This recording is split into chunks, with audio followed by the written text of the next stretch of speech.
आप श्री सभी शिवाय लोग नमस्तु जानते भीम हैं हर कि हर 29 महादेव। जनवरी 2024 को है सोमवार संकट चौथ। दोस्तों, ये साल की सबसे बड़ी चौथ होती है, इसलिए आप लोगों को ये सोमवार संकट चौथ का दिन बिल्कुल भी नहीं छोड़ना चाहिए, क्योंकि दोस्तों ये एक ऐसा विशेष दिन पड़ रहा है। इस बार की जो संकष्टी चतुर्थी है या संकटा चौथ है, ये संकट चौथ है। ये तिलकुट चौथ है क्योंकि इसे कई नामों से जाना जाता है, क्योंकि इसका महत्व भी उतना ही बड़ा है।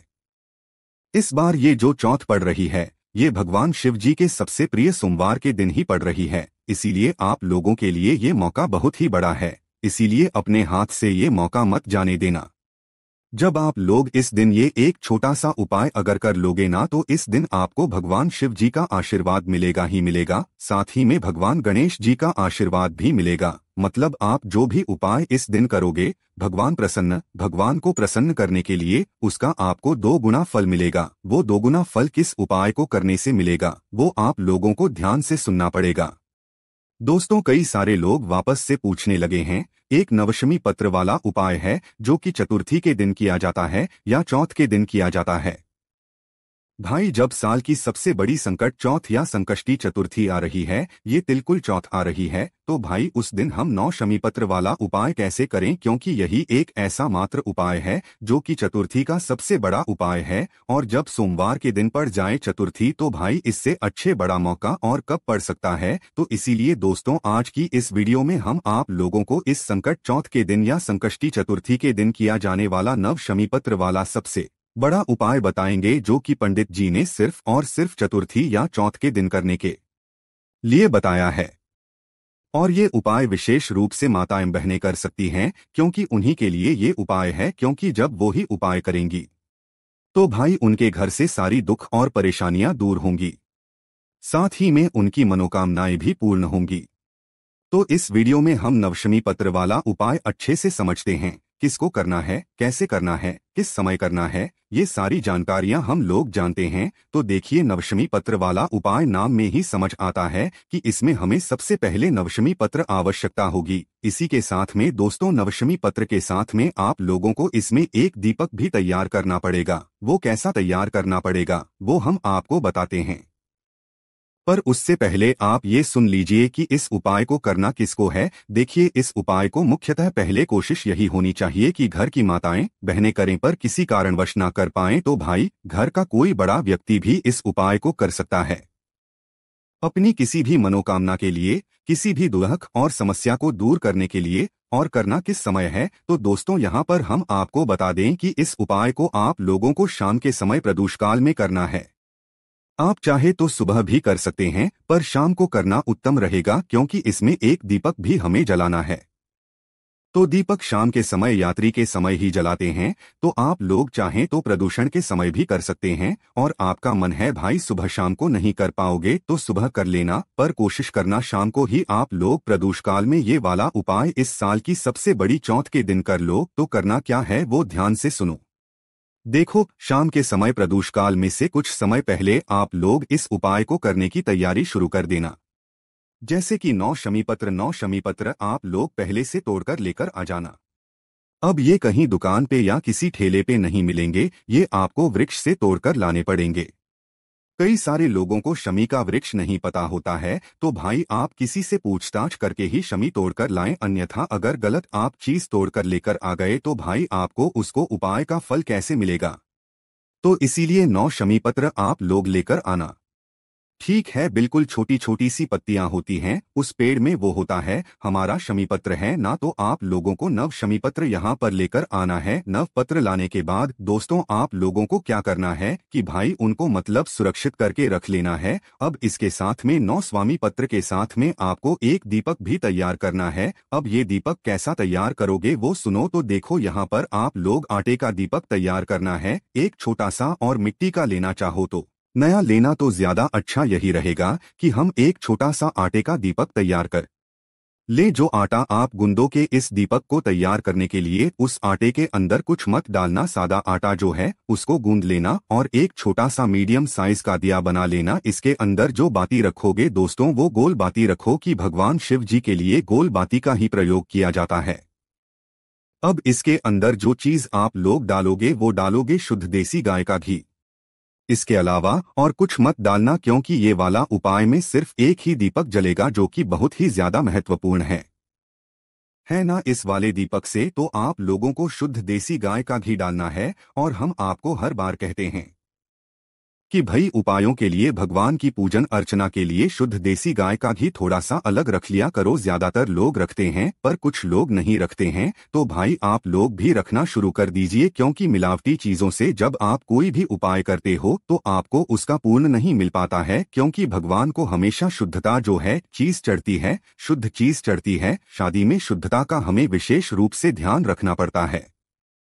तो शुद्ध देसी गाय का घी आप इस दीपक के अंदर डाल लेना है ना। तो जैसे ही आपकी तैयारी हो जाती है, अपनी एक पूजन की थाली, एक प्लेट या कटोरी जो भी हो वो आप लेना, उसके अंदर अपने नवशमी पत्र रखना और अपने घी का दीपक ये जो आपने तैयार किया है ये रख लेना घर से। मात्र आपको दीपक को पूरा तैयार करना है, जलाना नहीं है, इस बात का ध्यान रखना है ना। तो जैसे ही आपके दीपक तैयार हो जाता है तो शाम के समय प्रदोष काल में कितने बजे से कितने बजे के बीच में, लगभग 6 बजे से 7 बजे के 6 से 7 के बीच में, मतलब जो शाम के 6 बजे से लेकर 7 बजे के बीच में कभी भी आप अपने इस उपाय को करने के लिए शिवजी के मंदिर पहुंच सकते हो। अगर लेट भी हो जाओ तो भाई रात्रि को 8 बजे से पहले कभी भी आप इस उपाय को कर सकते हो, है ना। तो भगवान शिवजी के आप लोग सबसे पहले मंदिर पहुंचना है, ठीक है। मंदिर जैसे ही पहुंचोगे तो भगवान शिव जी के मंदिर के अंदर प्रवेश कर जाना। प्रवेश करने के बाद दोस्तों आप लोगों को क्या करना है कि सबसे पहले तो भगवान के आपको दर्शन करना है, मतलब उनको बस देखना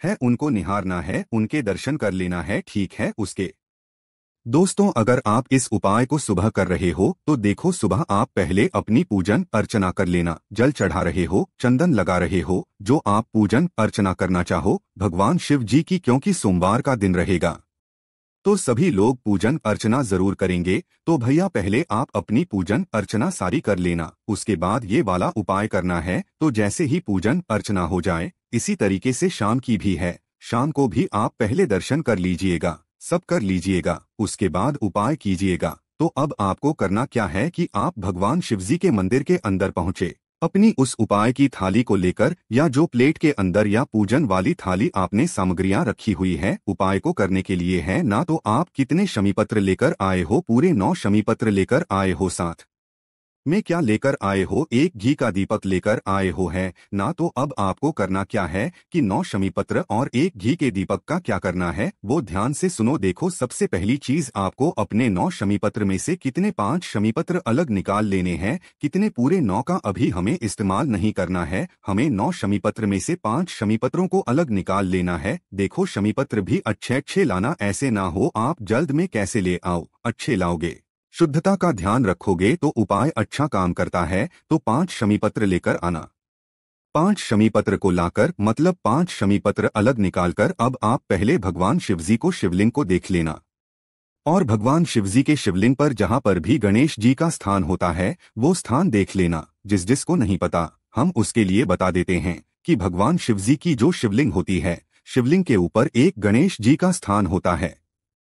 मतलब ये वाला जो उपाय है ये आपको भगवान गणेश जी की मूर्ति के पास में नहीं करना है, क्योंकि दोस्तों शिवलिंग के अंदर ही शिवजी का पूरा विराजित होता है। तो इसलिए शिवलिंग में जहां पर गणेश जी का स्थान है पहले आपको वो देख लेना है। तो हम आपको बता दें कि जो भगवान गणेश जी का स्थान होता है शिवलिंग में वो होता है जलाधारी के ऊपर। भगवान शिव जी की तरफ से आप खड़े होकर देखना। आप भगवान शिव जी की तरफ जब खड़े होकर देखोगे तो आपको उल्टा हाथ पड़ेगा, बट जिस तरफ से भगवान बैठे हुए हैं आप जब उस तरफ से देखोगे तो भगवान शिव जी की जो राइट हैंड साइड होगी, मतलब सीधे हाथ की तरफ जो जलाधारी होगी वो जलाधारी का हिस्सा भगवान गणेश जी का स्थान होता है। मतलब शिवलिंग तो होती ही है पर जो जलाधारी होती है ना, जलाधारी का जो हैंड साइड होता है या सीधे हाथ का भाग होता है वो होता है भगवान गणेश जी का स्थान। तो आपको क्या करना है, सबसे पहले अपनी 5 शमीपत्रों को अलग निकालकर उन 5 शमीपत्र को एक साथ जमा कर इन 5 शमीपत्रों को भगवान गणेश जी वाले स्थान पर आपको समर्पित करना है। मतलब जलाधारी के सीधे हाथ पर राइट हैंड साइड पर। तो जो पत्तियों का भाग होगा वो शिवलिंग की तरफ होना चाहिए और जो डंडियों का भाग होगा, मतलब इन 5 शमीपत रो की डंडी भी होंगी तो आपने जमा ली होंगी तो डंडी का भाग जलधारी की तरफ पीछे की तरफ हो जाएगा, मतलब जहां से जल बहता हुआ है वो नीचे गिरता है तो उस तरफ आप लोगों को करके 5 शमीपत्रों को डंडी करके रख देना है और पत्तियों का भाव शिवलिंग की तरफ करके भगवान गणेश जी वाले स्थान पर अपनी ये 5 शमीपत्रों को समर्पित कर देना है। 5 शमीपत्र जैसे ही आप लोग समर्पित कर देते हैं भगवान गणेश जी वाले स्थान पर, उसके बाद में दोस्तों आपके पास आप कुल मिला के 4 शमीपत्र बचे हुए होंगे। अब 4 में से भी आप 3 शमीपत्र अलग निकाल लो। 3 शमीपत्र अलग निकालकर इनको भी एक साथ जमा लो। एक साथ जमाने के बाद दोस्तों इन 3 शमीपत्रों को आपको कहाँ पर चढ़ाना है? इन 3 शमीपत्रों को आपको चढ़ाना है भगवान शिवजी की शिवलिंग के ऊपर, ठीक है। 5 स्वामी पत्र आपने कहाँ पर चढ़ाई? गणेश जी वाले स्थान पर जो अभी जो 3 शवीय पत्र आपने निकाली है, इन 3 शमीपत्रों को आपको भगवान शिव जी की जो शिवलिंग होगी शिवलिंग के बिल्कुल ऊपर चढ़ाना है। इसमें जो पत्तियों का भाग होगा वो आगे की तरफ होगा और डंडियों का भाग पीछे की तरफ होगा, मतलब जो जलाधारी होगी जहां से जल नीचे गिरता है उस तरफ करके आपको पत्तियों का भाग करना है, पर चढ़ाना है शिवलिंग के ऊपर ही, बस डंडियों का भाग पीछे की तरफ हो जाएगा। तो मात्र 3 स्वामी पत्र आपको भगवान शिवजी की शिवलिंग के ऊपर चढ़ा देनी है। अब इसके बाद में आप लोगों ने 5 शमीपत्र भगवान के नीचे वाले स्थान पर चढ़ाई, 3 शमीपत्र शिवलिंग के ऊपर चढ़ाई। अब बचा आपके पास 1 शमीपत्र। 1 शमीपत्र के साथ में आपके पास 1 घी का दीपक भी बचा है।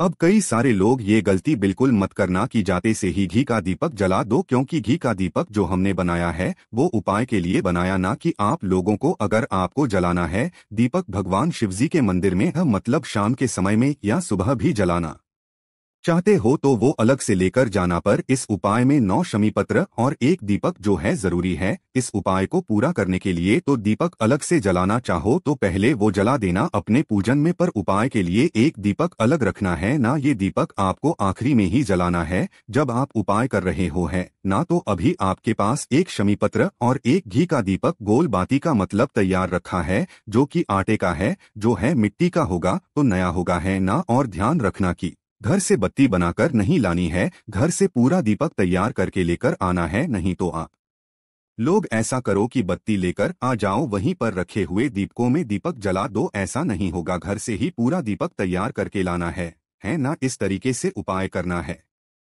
तो आपका आखिरी में 1 शमीपत्र और बचा हुआ 1 दीपक लेकर सीधा आपको भगवान शिवजी के मंदिर या प्रांगण की जो चौखट होगी, मेन गेट के बाहर मत आना, जो भगवान शिव जी का मंदिर होगा, मंदिर का प्रांगण होगा, उस चौखट पर आ जाना और चौखट पर बाहर नहीं निकलना है, अंदर की तरफ ही खड़े रहना है। मतलब भगवान शिव जी के मंदिर के प्रांगण से बाहर नहीं निकलना है, अंदर की तरफ ही खड़े रहना है और अंदर से खड़े होकर देखना है कि आपका उल्टा हाथ कौन सा पड़ रहा है। अंदर से खड़े होकर बाहर की तरफ देखना है कि आपका उल्टा हाथ कौन सा रहा है। उस उल्टे हाथ की चौखट पर बैठ जाना है। मंदिर के बाहर मत निकलना, अंदर होकर ही बैठ जाना। मंदिर के प्रांगण के अंदर होकर ही बैठ जाना। उल्टे हाथ की तरफ जो भी उल्टा हाथ पड़े उस उल्टे हाथ की चौखट पर क्या करना है, कोने में ही, चौखट के कोने में ही आप लोग सबसे पहले तो ये बचा हुआ अपना 1 स्वयं पुत्र वहां पर समर्पित कर देना। मतलब भगवान गणेश जी का मूर्ध्वज, मयूर ध्वज, देखो मूर्ध ध्वज भी नाम ले सकते हो, मयूर ध्वज भी नाम ले सकते हो, ये भगवान गणेश जी के नाम है, कोई भी एक नाम लेना और इस स्वयं पुत्र को उस चौखट पर समर्पित कर देना। जैसे ही ये शमीपुत्र कर दो उसके बाद में अपना भय घी का दीपक निकालना, पहले उस दीपक को जला लेना। अब देखो यहाँ पर माचिस आप अपने साथ में लेकर जाना। अगर आपने किसी और से माचिस ले ली इस दीपक को जलाने के लिए तो आपके इस उपाय का फल किसी और को भी मिल जाएगा, इसलिए अपने घर से अपनी खुद की माचिस लेकर जाना, माचिस को जलाकर अपना ये दीपक जलाना। और दीपक जलाने के बाद आपने जो 1 शमीपुत्र भगवान शिव जी की चौखट पर मतलब रखा हुआ है, आपने लेफ्ट हैंड साइड में उसी शमीपुत्र के साइड में भगवान गणेश जी का वापस से मोर ध्वज, मयूर ध्वज, गणेश जी का नाम अपनी मनोकामना को बोलते हुए इस दीपक को वहां पर रख देना है। अपनी मनोकामना वो बोलना जिसके लिए आप लोग ये उपाय कर रहे हो, बहुत बड़ी कोई मनोकामना हो, बहुत समय से नहीं हो पा रहा है और कोई काम पूरा, वो वाली मनोकामना बोल देना, इस दीपक को वहां पर रख देना और वहीं पर भगवान कन्हैया जी का थोड़ा स्मरण करके, भगवान शिव जी का स्मरण करके आप लोग उनको धूप देना और फिर से भगवान शिव जी के दर्शन करने के आप लोग धूप देकर अपने घर पर वापस जा सकते हो। बस यहाँ पर ये उपाय पूर्ण हो जाता है।